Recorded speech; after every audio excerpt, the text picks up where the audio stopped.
Welcome to Miraculous Media TV. Please like and subscribe to our YouTube channel. Women have a superpower that has been reflected as weakness in this generation.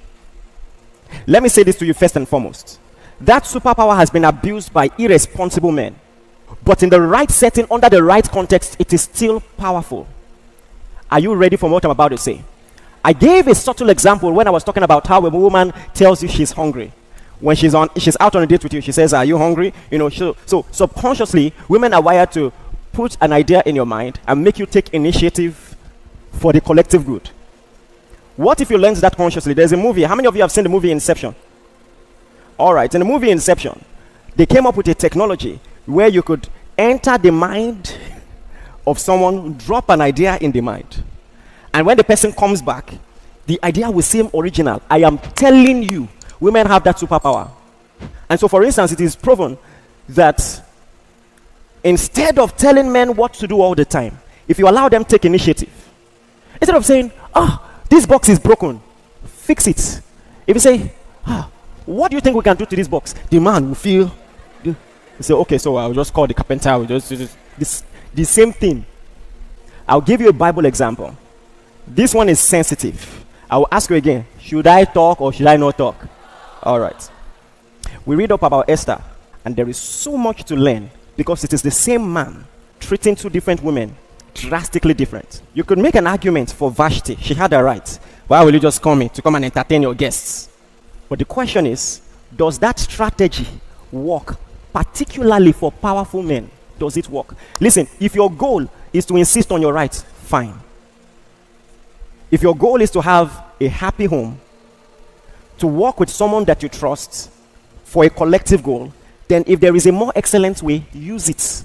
That same king that Vashti wanted to use Agidi, Esther, she used submission to, Esther used submission to get him to kill.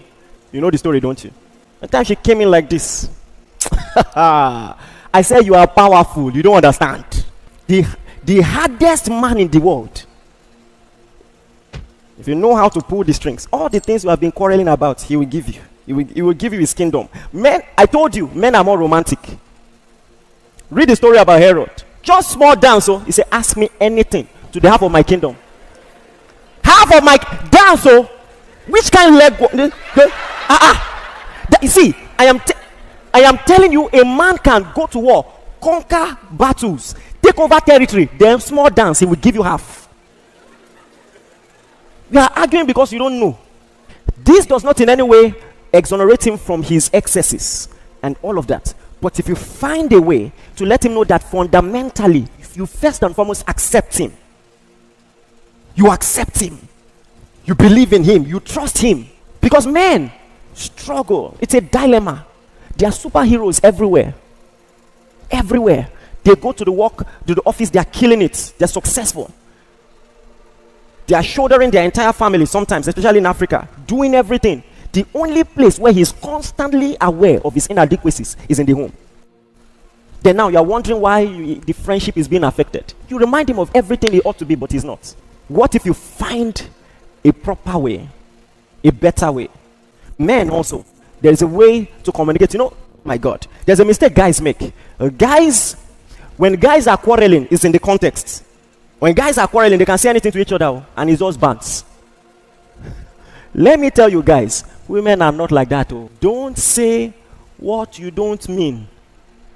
They will not forget. They may forgive. At least they say they will forgive. Okay. Whether they forgive, only God knows. God is the ultimate judge. Because sometimes you wonder, you'll be surprised. 15 years later, she'll just say, You say, what's that?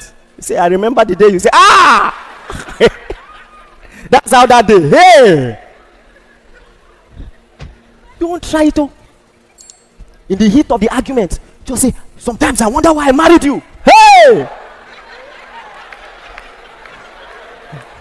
See, as a guy, it's just bants. You want her to know that you're not feeling what she's doing. Don't try it.